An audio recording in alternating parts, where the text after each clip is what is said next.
Hello, parents. Thank you for taking a moment to stop by our Spanish 4 classroom and check in on what we are doing this year. We are up and running in this unusual school year, and from my side of things, no matter how many problems we face with technology and the novelty of everything, I'm so thrilled to be here and to be connected with your students in our virtual classroom. And until the day that we meet again, we are making the most of everything that we can use across these distances. I'd like to invite you, if you have not already, to take a moment to fill out the Google form that I sent out in an email along with a copy of this presentation. I'd love to hear more about just your child, to get to know them better, but also to know how to serve them, to know if there's any unique challenges that they're facing in this year, as I'm sure there are, and ways that I can support them in our classroom time. I am Julia Sanderson. This is my 12th year teaching Spanish, and I am originally a California native. I am married to a Texas native, and we live in the Midwest. So we have a variety of perspectives and experiences to bring. I am also a Biola University graduate, which is in Los Angeles. And I love my job.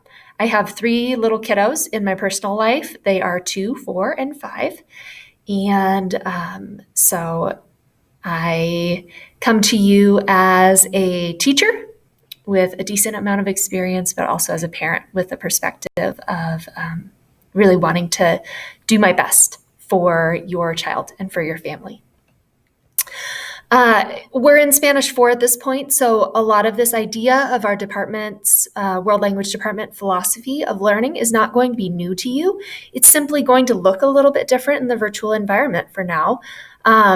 Something that I want to make sure is on your radar is that kids will be advancing from Spanish 4 into AP Spanish potentially next year. We have a lot of options after Spanish 4. So the course progression could take them to Spanish 5, which is a conversational, topical-based class, AP Language, which is geared toward the AP Language exam, and you can see those themes there. Following AP Language in general is AP Literature, and then that should be it. That should be the end of high school. But if you would like to talk to me about course progression in later in the year, that's something that I'm happy to have conversations about. What's going to be the next best step for students to take beyond Spanish 4? This course will prepare them for all of those next steps, or if you have a senior, it will prepare to launch them into college. Something that your students will want to consider, we'll find out more about what this will look like this year, is that ACTFL assessment of performance toward proficiency, and that is APPLE is the acronym, and that's an exam that qualifies them for the seal of biliteracy, which we will have more information coming out about later in the year as well. Your students are now no longer parrots at the lower level. If you see the upside down pyramid there, the triangle, novice learners are parrots, right? They repeat things that they are told or shown. They mimic.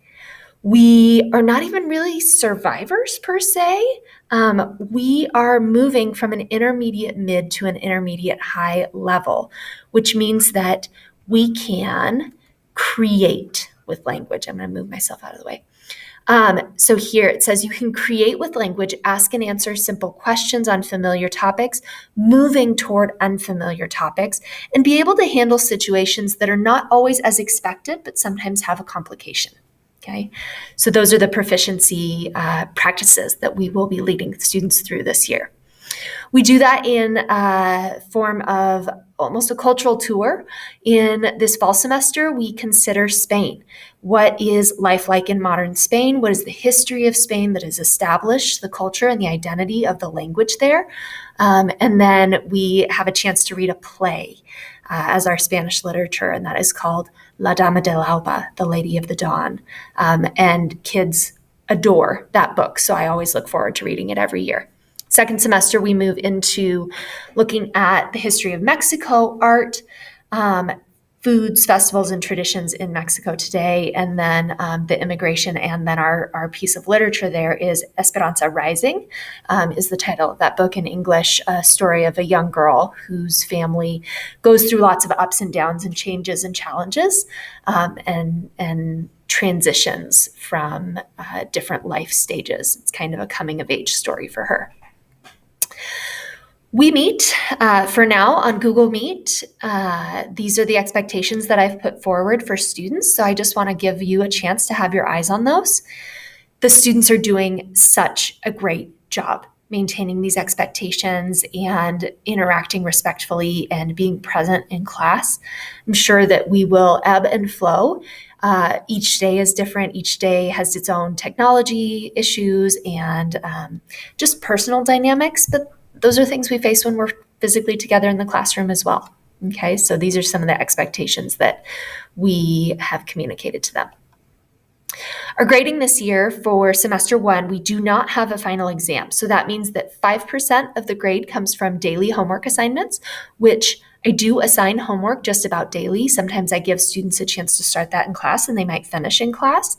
But the idea of daily practice for a language is really important for students to be immersed, and I want them to be accessing and experiencing the Spanish language daily, even when they're not physically connected to me through, technology or hearing me speak, that they have exposure to that. 95% of the grade then comes from tests, quizzes, those are checkpoints, unit exams, and then we have formatives, which are weighted at 0%. They typically have the same format as the tests that we're preparing for, but they are retakeable over and over again. Those are for our learning to inform how we're progressing towards our goals so that when we get to that summative exam, everybody is set and ready to go.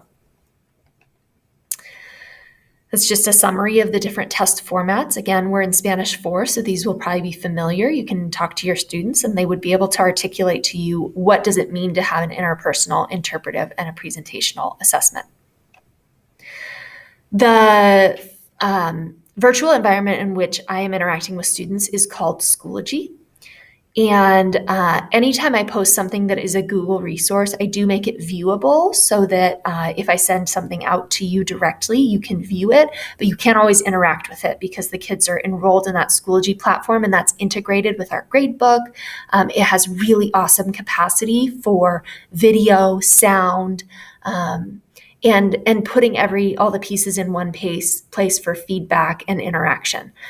So that's where your students are meeting with me during our class times. I am available during what is the third hour of the day and in the mornings during office hours. So I have those times indicated on the bottom of this page here. You cannot access me through Schoology. I realize I'm pointing towards that little thing, but the best way to get a hold of me is through email. Okay, julia.sanderson@d303.org. I'm fairly responsive, and if you do want to have a follow-up conversation, email me and let's schedule a time during one of those office hours when I can connect with you and we can chat about what's going on. Thank you for your time. I wish you the best of luck. Please fill out that Google form, and I look forward to continuing to work with you this year to support our students.